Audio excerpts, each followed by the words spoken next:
Hello, Noel. Hello.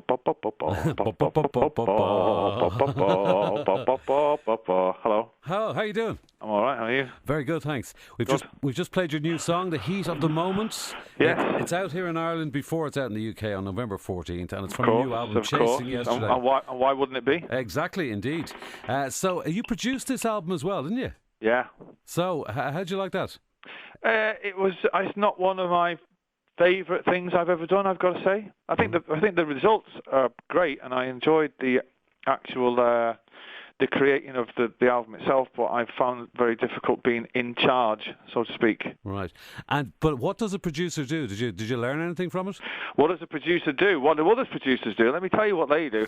They sit at the back. They take €250,000 off you, right? Claim that they're the inspiration behind most of the songs. Eventually try and sue you and fucking eat you out of house and home while they're there. But what I do as a producer is I do the bare minimum to make things work. Right.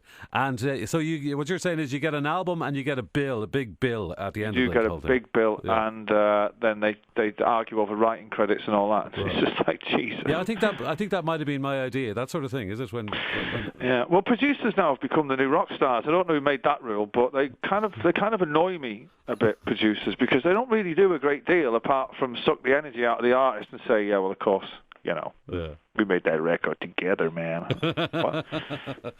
Anyway, are you looking forward to playing in Ireland again? Belfast on March 3rd and Dublin March 4th, yeah? Yeah, I started my last tour in Ireland, and that went really well, so I'm taking it as a good omen. Mm.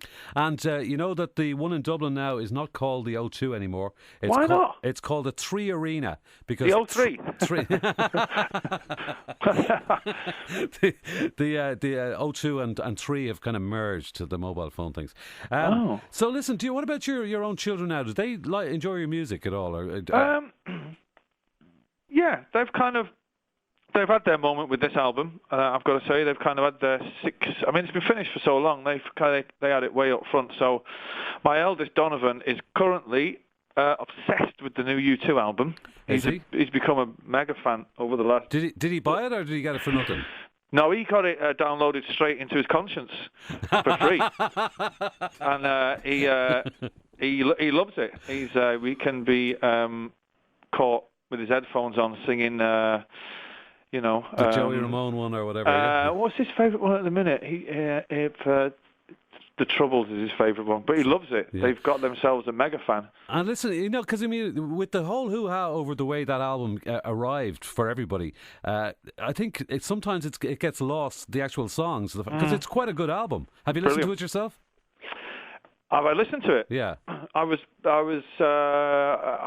lucky enough to be in the studio with them when they were recording it. Ah. So I listened to it way up front. But yeah, no, I love it. I think it's one of their best albums. There's at least, I'd say, and the thing is, the one that's coming out next week, there's a track on it called Crystal Ballroom, which is better than anything on that record. No, it's out. It's out since last week, actually. Oh, is it? Yeah, it's great. Yeah. It's really good. Yeah. But yeah, no, I'd say there's on that album, I'd say there's probably 5 or 6 that are right up there with some of the best stuff they've ever done. I would agree with you there, but I think it kind of got lost ever so slightly. What do you think about that whole idea of just making music free to everybody? I mean, I know a lot of kids nowadays think that music is free anyway. Well, no, I know. I mean, people, I think it's a metaphor for the youth in general they want everything for free. They want everything. But I'm not about if my records cost £100,000 to make, then I'm not giving them away for free. Yeah, I'm not an idiot, But it fascinates me that teenagers are quite prepared to go into a coffee shop and spend £10 on 2 coffees, which last for 45 minutes, and yet will be physically, insulted if they've got to buy an album for a tenner, which will last a lifetime, and they even change their lives. Do you know what I mean? Yeah.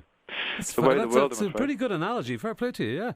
When you think about it, just on the way the music industry has gone and all that, what would happen to you in your world if the way X Factor? When you publish a song, right? And say a Wonderwall song or a huge big classic. I was thinking, say something like Master Plan, right? And if Simon Cowell and his buddies decided that was going to be the Christmas single, is there anything you can do about that to stop it? You know, that whoever wins is going to sing that, and it'll probably be massive, and you'll get even more money. But at the same time, you know, they have taken your song without your permission, I suppose. Okay, well, they've done that. Leona Lewis has done that already with Stop Crying Your Heart Out. Oh, yeah. And anybody's allowed to cover any song as long as they don't change any of the words. You don't have to give permission if they don't change the words and don't change the arrangement. So if they copy it note for note, you don't have to ask permission. If they kind of do like a jazz version, they have to ask your permission. Right. But for the record, if Simon Cowell wants to take any of my songs for the Christmas #1, go ahead. I won't be standing in your way, you know. So you're happy. Well, you're not saying you're happy, but you're saying go ahead. That'll be fine. I'm not saying I'm happy. What I'm just saying is that the hotel I go on for the next summer holidays might have one more star on the end of it. Right, okay. The Sunday Times there, just last weekend, they had an article talking about modern rock stars and the riders that they have. Like a lot of them have ditched alcohol. It's been replaced like rye bread and soya milk. And like Elbow have non-polluting, non-GM and organic hot meal. Robbie Williams, figs and kiwi fruit. Usher, non-fat yogurts, grilled white fish and a cup of brown rice. What about you? You've become a healthier man, haven't you, Dan, over the last few years? I mean, what will be on your rider for Dublin in March next? I don't really have any special requirements. I'll just eat whatever. I'll eat whatever. I'm not really that bothered, to be honest. Right. I don't really eat a great deal before I go on anyway, but crisps, that's all I eat. Crisps. We've got some great crisps in Ireland. I know, the king of all crisps. Potatoes, the king of all crisps. The king of crisps, right. Yeah. I think that might actually be written on the packet, mightn't it? The king of crisps. Yeah. You were talking earlier on about music producers. What about, I just saw a video, I hadn't seen it before actually, a compilation of your commentary on your own videos. It's hilarious. Yeah. It's really good.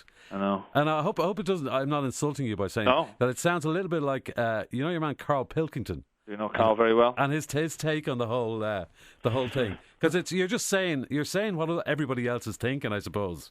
I hate doing videos. I mean, I've been doing a video last week, and I hated every second of it. I can't stand. I feel bad for video directors because it's their things, you know what I mean, and they're making a piece of art, and I'm like, you know, I have to say to them, look, I didn't get into music to be in a video. I'm not one of the Kaiser Chiefs, do you know what I mean? And some people come alive when you point a camera at them, right? Yeah. Like born performers. Bono, for instance, he's a born performer, and he can make things be, he comes alive. But me, I kind of shrink. When somebody points a camera at me, I'm like, no, this is not what I got into it for. So I'm always trying to make the best of it, right?